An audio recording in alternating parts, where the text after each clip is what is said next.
Welcome viewers of the channel Myths and Legends. Today we are diving into the mysterious world of ancient Slavic beliefs. Before the arrival of Christianity, the Slavs worshipped many gods and spirits, and their mythology was incredibly rich and diverse. Besides the higher deities, Slavic legends were filled with numerous mythical beings inhabiting forests, rivers, mountains, and even households.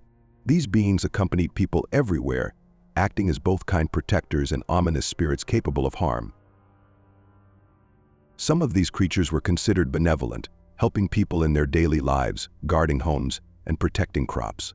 However, there were also those whom people feared, as they were seen as harbingers of misfortune, illness, and even death.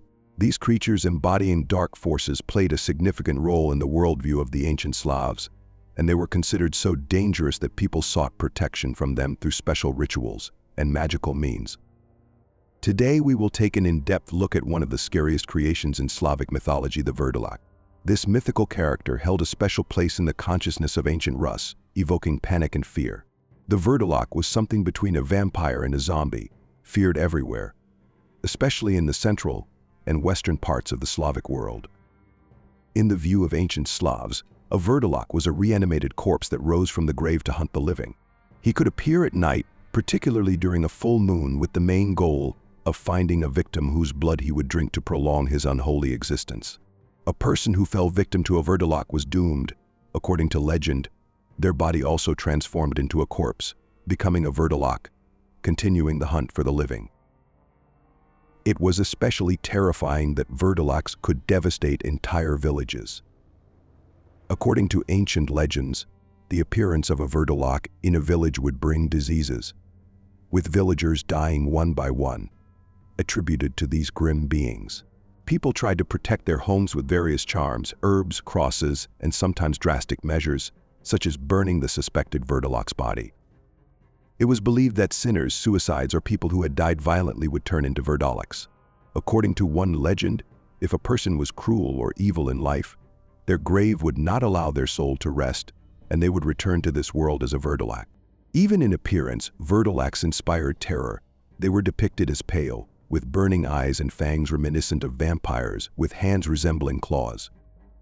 Thus, Vurdalaks are not just mythological characters but a symbol of the eternal struggle between life and death in Slavic culture. The fear of these beings gave rise to numerous legends and superstitions, passed down from generation to generation.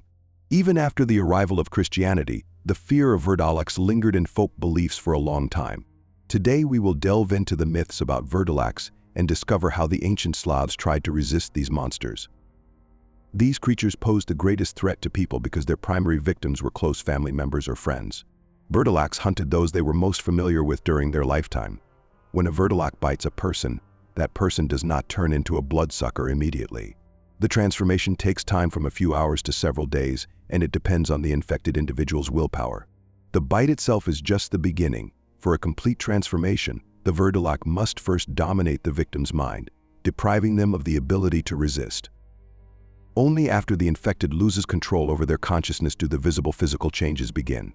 The first sign of transformation is a change in eye color. The pupils become deep red, as if soaked in blood. Next, the victim is overwhelmed by unbearable pain and develops a heightened sensitivity to sunlight, which causes severe suffering. Fangs begin to grow, giving the future Vurdalak a predatory appearance. The final stage of transformation occurs when the newly created vampire takes its first sip of blood. This moment solidifies its new essence as a creature of the night. Vurdalaks prefer to act under the cover of darkness, as the night conceals their true nature. They possess an astonishing ability to hide in shadows, making them especially dangerous. However, despite all their cunning, they can be recognized by a distinctive gleam in their eyes, one of the few signs that remains constant, revealing their presence even in darkness. Thus, the process of turning into a Vurdalak is a slow but inevitable descent into a world of eternal darkness, where a person loses their human essence, becoming a bloodthirsty creature yearning for new prey.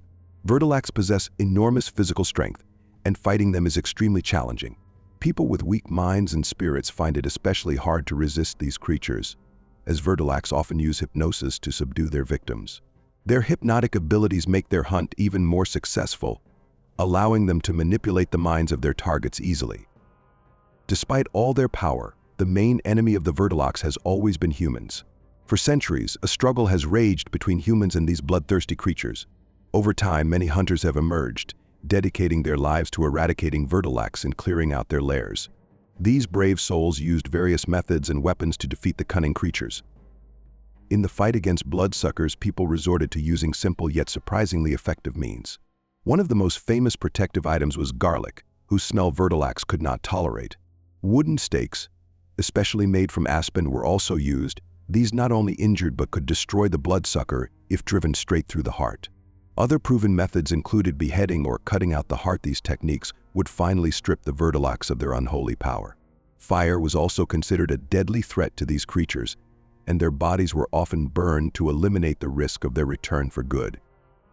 In ancient times, blacksmiths were considered particularly formidable opponents of Vurdalaks. These masters of forging possessed not only physical strength but also magical knowledge, allowing them to create enchanted weapons capable of destroying evil spirits.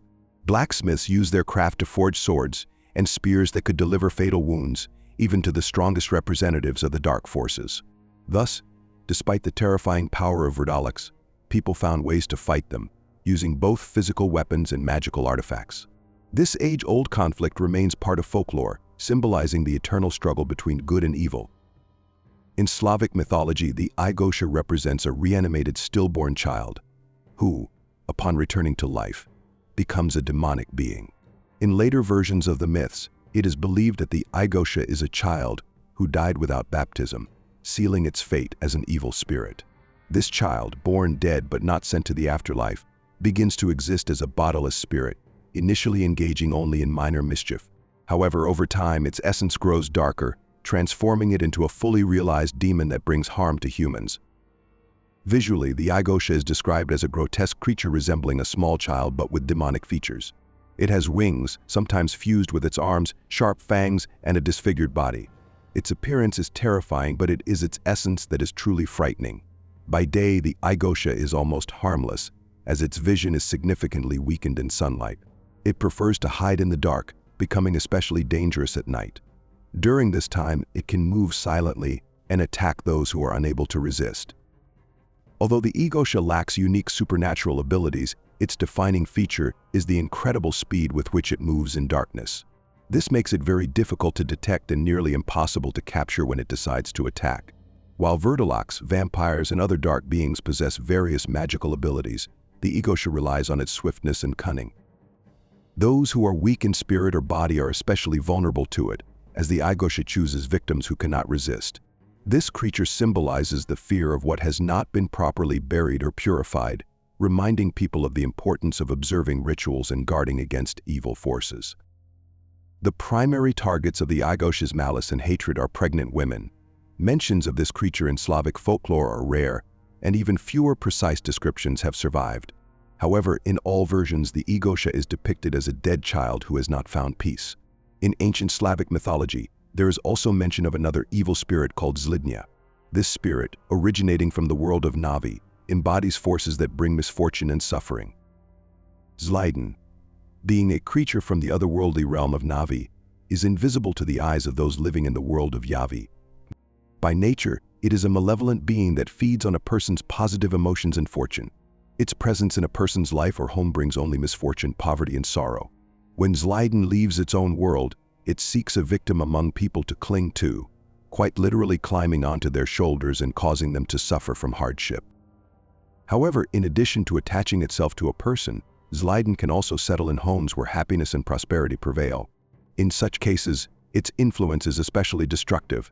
Peace and harmony begin to fade, and calamities and misfortunes enter the home.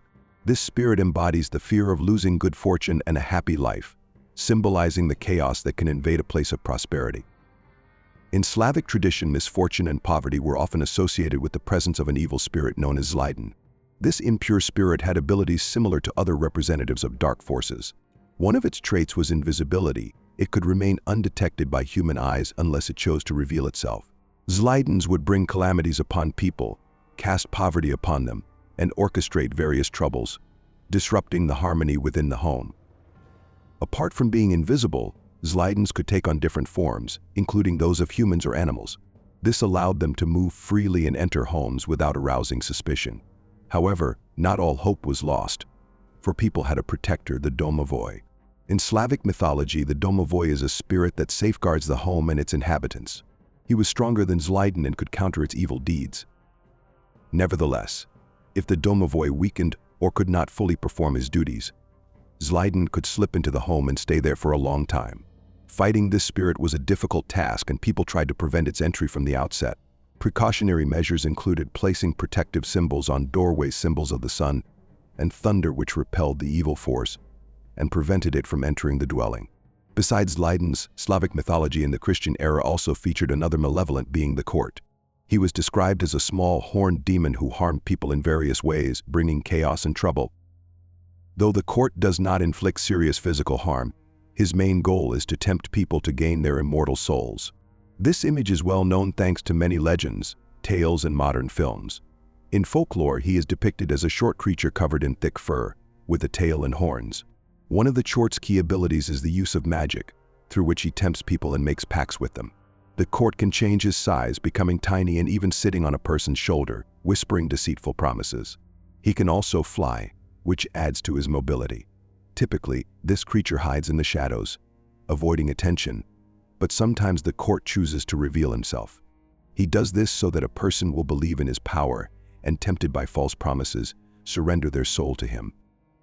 The court is a skillful manipulator who will use any trick to achieve his goal.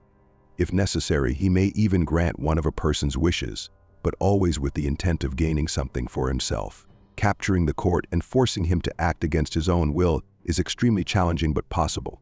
Clever and shrewd people, armed with knowledge and cunning, can get what they desire from him, though doing so without the risk of being deceived is incredibly difficult.